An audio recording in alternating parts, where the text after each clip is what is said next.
नमस्कार, क्या आप जानते हैं, मैं आपका स्वागत है। मैं हूं सौरभ शुक्ला। हर तरफ आजकल टीवी पर, अखबार में, रेडियो पर आप G20 के बारे में सुन रहे होंगे। आज हम आपको क्या आप जानते हैं में बताएंगे G20 से जुड़ी हर बात। G20 देशों की बैठक 8 तारीख से लेकर के 10 सितंबर के बीच दिल्ली में होने जा रही है। ये पहला मौका है जब भारत में इतने बड़े अंतर्राष्ट्रीय सम्मेलन का आयोजन हो रहा है। G20 बैठक में अमेरिका, रूस, चीन, ब्रिटेन, जापान सहित तमाम बड़े देशों के राष्ट्राध्यक्ष शामिल होंगे। ऐसे में लोगों के मन में ये सवाल उठना लाजमी है कि आखिर ये G20 है क्या, इसका आयोजन क्यों किया जाता है, भारत को G20 के आयोजन से क्या फायदा होगा। आइए हम आपको इन सभी सवालों का सरल जवाब देंगे ताकि आप लोगों को पता चले कि G20 इतना महत्वपूर्ण क्यों है और इसके क्या मायने हैं और इसका क्या फायदा है। पहले जानते हैं कि आखिर ये G20 है क्या। G20 दुनिया के 20 देशों द्वारा मिलकर बनाया गया एक समूह है, एक ग्रुप है और एक शक्तिशाली ग्रुप है। साल 1999 में इसकी स्थापना की गई थी और स्थापना तब की गई थी, आपको याद हो, 1999 में भी थोड़ा सा जो है मंदी का दौर था।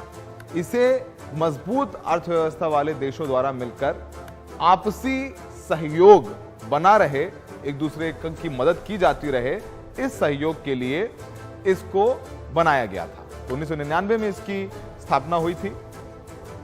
मजबूत अर्थव्यवस्था वाले देश थे, जैसे आपने बताया आपको, इसमें ब्रिटेन है, चीन है, रूस है, अमेरिका है, सारे मजबूत देश इसमें शामिल हैं। जापान के अलावा Britain, France, Italy, Australia, Brazil, Canada, Indonesia, South Africa, Saudi Arab, तुर्की, मैक्सिको, साउथ कोरिया, यूरोपीय संघ EU जिसे कहते हैं, और अर्जेंटीना भी G20 में शामिल हैं। तो समझिए कितने महत्वपूर्ण और मजबूत अर्थव्यवस्था वाले देश इसमें शामिल हैं।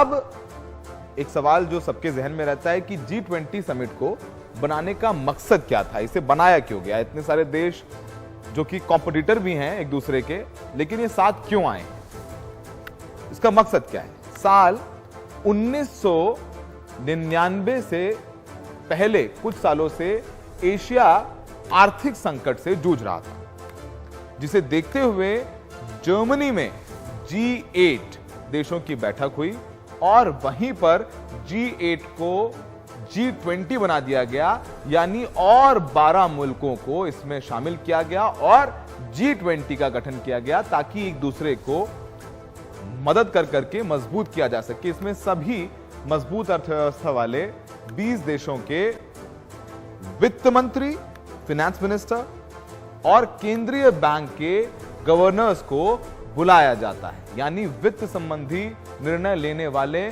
सभी मुख्य लोग इसमें शामिल होते हैं।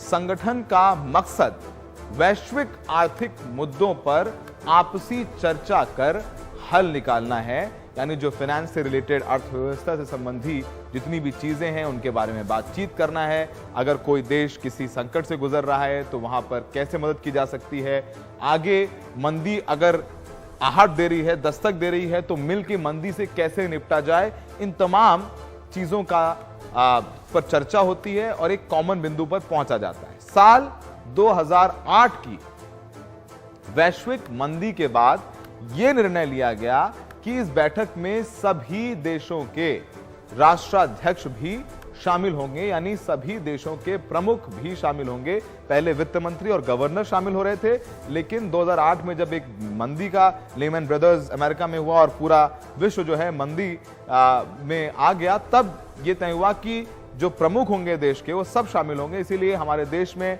अमेरिका के राष्ट्रपति भी आ रहे हैं, भारत के प्रधानमंत्रियों और देशों के जो है प्रमुख यहां शामिल होने आ रहे हैं, यानी सारी जो बातें हैं वो ऊपर से टॉप से हो और इंप्लीमेंटेशन में कोई प्रॉब्लम ना हो, कोई रेड टेपिज्म ना हो। तो इसके लिए इसमें सारे G20 जो देश हैं उनके प्रमुख राष्ट्रीय अध्यक्ष भी शामिल होते हैं। अब G20 की दुनिया में हैसियत क्या है? आप G20 की ताकत का अंदाजा इस बात से लगा सकते हैं कि इसके सदस्य देशों के पास मिलाकर दुनिया की 80% GDP, 60% आबादी और 75% ग्लोबल ट्रेंड है। यानी समझिए कि इसकी हैसियत कितनी बड़ी है कि दुनिया के 80% लोग इसमें शामिल हैं, जीडीपी का 60% पूरे वर्ल्ड का। ऐसे में इस सम्मेलन में लिया गया फैसला दुनिया की इकोनॉमी पर बड़ा असर डालता है। यानी G20 जो देश हैं उनका वर्चस्व बहुत जबरदस्त है। G20 के पास क्या विधायी शक्तियां हैं, यानी ताकत क्या है? आप जानते हैं कि यूनाइटेड नेशन की तर्ज पर G20 के पास भी कोई विधायी शक्ति नहीं है। इस सम्मेलन के दौरान लिए गए फैसलों को मानने की कोई कानूनी बाध्यता भी नहीं है। यानी कानूनी बाध्यता नहीं है, वैधानिक अधिकार नहीं है, लेकिन आपसी परस्पर अगर एक कॉमन बिंदु बना लिया गया तो लोग, देश जो है मानते हैं, क्योंकि एक दूसरे के भले की बात है। यह आर्थिक रूप से ताकतवर देशों का एक ग्रुप है। यहां लिए गए निर्णयों से अंतरराष्ट्रीय ट्रेंड काफी हद तक प्रभावित होता है। आम लोगों को G20 से क्या फायदा है? यानी जो हमारे दर्शक हैं, हम सब लोग, मैं भी, आप भी, हम सब लोग आम लोगों की श्रेणी में आते हैं। हमें इससे क्या फायदा है? यह सवाल लाजमी है कि आखिर भारत को G20 का सदस्य होने का फायदा क्या होगा? सरल शब्दों में समझें तो G20 बैठक के दौरान दुनिया भर की अर्थव्यवस्थाओं को मजबूत करने और उसे बढ़ावा देने पर चर्चा होती है। आर्थिक मजबूती से देशों में रोजगार के अवसर पैदा होते हैं, तो रोजगार का सृजन होगा इस बैठक के बाद। कुछ जो इंडस्ट्रीज हैं अगर भारत में आना चाहें तो उनको यहां पर जमीन कुछ सस्ते दामों पर और जो है उनको सपोर्ट दिया जाए ताकि वो यहाँ जमीन पर बड़ी फैक्ट्रीज लगाएं, कंपनीज आए और हम सबको यहाँ पर रोजगार मिले। देश में अर्थव्यवस्था रोजगार मिलने से ऊपर जाती है। यहाँ शिक्षा, खाद्य पदार्थों की कीमत को नियंत्रित करना, रोजगार जैसे मुद्दों पर चर्चा के बाद निर्णय लिए जाते हैं। अब ये G20 काम कैसे करता है? G20 में कुल 2 ट्रैक होते हैं। पहला वित्तीय ट्रैक और दूसरा शेरपा ट्रैक। वित्तीय ट्रैक में सदस्य देशों के वित्त मंत्री और सेंट्रल बैंक के गवर्नर अहम भूमिका निभाते हैं। दूसरा जो है शेरपा ट्रैक में, और बड़ा दिलचस्प है, जो शेरपा ट्रैक है वो शेरपा शब्द को नेपाली भाषा से लिया गया है। शेरपा को गाइड कहा जाता है। तो G20 में शेरपा नेताओं के गाइड की तरह काम करते हैं। शेरपा ट्रैक में नेताओं की चर्चा होती है जिससे मुख्य बैठक के दौरान मुद्दों पर बात करने में आसानी होती है। यानी जो अभी बैठक होगी दिल्ली में 8 से 10, उससे पहले भी बैठक हो चुकी है, गोवा में, राजस्थान में, कई जगहों पर बैठक हो चुकी है। एक एजेंडा बन गया है जिस पर अब जो प्रमुख राष्ट्राध्यक्ष हैं वो चर्चा करके अपनी किसी एक फैसले पर पहुंचेंगे। G20 के मद्देनजर दिल्ली हाई अलर्ट पर रहेगी। आसमान से लेकर जमीन तक सुरक्षा के चाक चौबंद व्यवस्था कैसे हो रही है, देखिए हमारे सहयोगी रवीश रंजन शुक्ला की ये रिपोर्ट। और दिल्ली वाले तो खासकर देखें और समझे कि 8 से 10 के बीच में यहां पर क्या क्या चीजें होंगी, जहां पर रास्ते बंद होंगे और क्या क्या तैयारियां होंगी, इस रिपोर्ट में देखें। दिल्ली पुलिस के कमांडो का जांबाज प्रदर्शन।